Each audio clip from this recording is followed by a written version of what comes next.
ويختم ب بسيون. وادي الكره خطيره، جول! الله الله الله الله الله الله! وهدف جميل من اسيست عالمي من علاء عبد العزيز. يا ولد يا ولد يا ولد، علاء عبد العزيز وحميده علي ايه بالمقاس يا ولد، بالمليمتر يا حبيبي، بالمليمتر.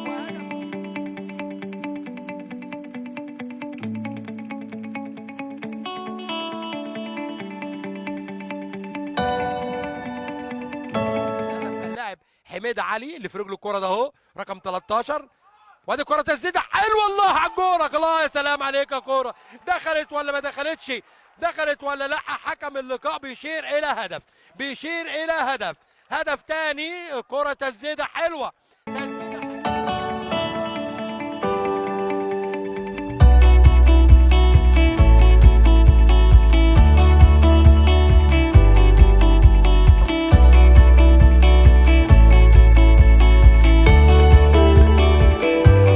مش مظبوطه، عطله تتقطع وتروح لمرسي، مرسي عدى وفات، هو جول، هو جول! الله الله الله على الحلويات، يا سلام يا سلام يا سلام!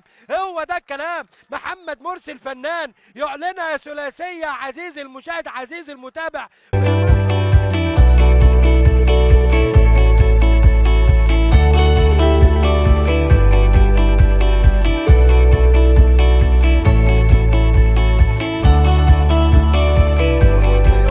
لمرسي، مرسي يا ولد العيب، وادي كره خطيره، وادي كره خطيره، وركله جزاء ولا ايه؟ ركله جزاء ولا ايه؟ عبد الرحمن رشدي، وانذار، انذار، ده هيبقى انذار تاني ده يا جماعه.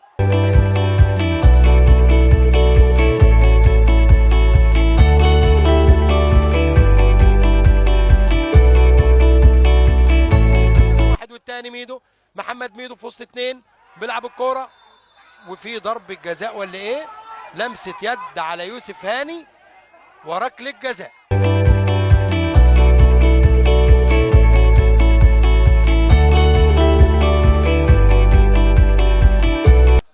صبر عمر ومصطفى، ومواجهه صريحه. صبر عمر، صبر عمر على التنفيذ، صبر ايه، وصدها صدها صدها مصطفى سمير، وعداله السماء.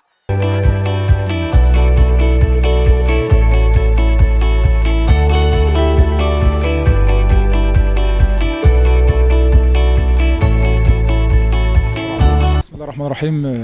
مبروك المكسب للناس كلها، المجلس الاداره واللعيبه والجهاز الفني والجمهور. طبعا احنا بنلعب كل ده عشان خاطر جمهور داكرنس. هو الشوط الاولاني احنا يعني الدنيا اتدربكت شويه. احنا الحمد لله زي ما قلت لك في اللقاء من 3 ايام كده، احنا مستعدين كويس. شهر رمضان بالنسبه لنا كان يعني ايه، خدنا فيه نفسنا شويه، اشتغلنا على حاجات كانت ناقصانا، اشتغلنا على اللي كان يعني فينا عيوب شويه، حاجات كسرات كده اشتغلنا عليها في خلال شهر رمضان. الحمد لله ربنا كرمنا، البدايه كانت كويسه. اهم حاجه بالنسبه لنا ان احنا كنا نبدا كويس بعد فتره الراحه، لان بعد فتره الراحه كل الفرق بتتساوى، اللي جاي من اللي ما اتمرنش او كان يعني كل الفرق بتتساوى. فكان اتكلمنا مع اللعيبه ان احنا لازم نبدا النهارده بدايه كويسه، وخصوصا على ملعبنا. جبنا الشوط الاولاني 3 اجوان. الشوط الثاني اول 10 دقائق الدنيا ما كانتش احسن حاجه برده، طبيعي برده انت بتلعب فرقه مش باكي على حاجه خلاص، فبداوا يهاجموا بشكل جامد شويه مع شويه رعونه برده مننا.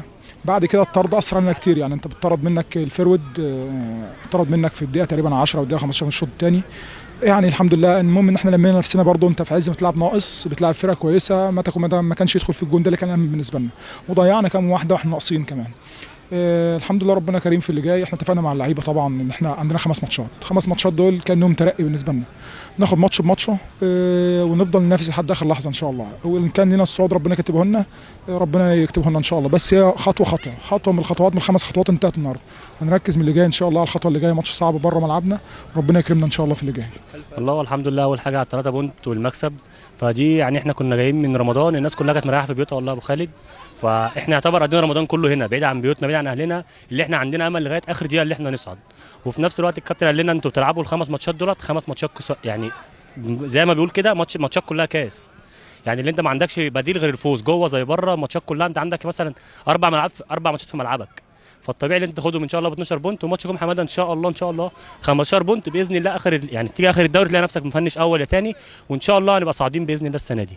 لا هو مش قصه خوف، قصه اللي انت كسبان 3، فانت عارف اللعيب المصري بينزل مثلا ايه اللي هو اول 10 دقائق لسه ما دخلش في الماتش وانا كسبان 3 فمرتاح. بس الحمد لله قدرنا ان احنا نطلع برده، ما دخلش فينا جوان واتطرد مننا واحد اول ربع ساعه، واخر نص ساعه احنا مضيعين جونين زي ما انت كنت شايف. الله يبارك فيك، وان شاء الله خطوه ناحيه يعني دي الصعود بالنسبه لنا ان شاء الله. في الاول الحمد لله ده فضل من ربنا، الحمد لله 3 بونت وفضل الجهاز الفني ومجلس الاداره واللعيبه. تعبنا كتير في شهر رمضان والحمد لله ربنا بيكافئنا، ودي البدايه ان شاء الله، وقدامنا 5 ماتشات ربنا يكرمنا فيهم ان شاء الله لحد الاخر احنا بننافس، وان شاء الله هنصعد باذن الله. كرم ربنا وعلينا، واللعيبه بتتعب والجهاز الفني ومحدش مقصر في حاجه، وان شاء الله ربنا يكرمنا ونصعد باذن الله ان شاء الله. ب3 أهداف نظيفة تمكن فريق دكرنس من الفوز على ضيف فريق اتحاد بسيون، جاءت جميعها في أحداث الشوط الأول ليقتنص الفريق 3 نقاط غالية. رصد لكم هذا التقرير من ملعب حمدين وعبد الجليل بنادي دكرنس الرياضي، كاميرا أحمد صلاح الزغبي وتعليق العربي الأشموني، وكان معكم محمود خالد.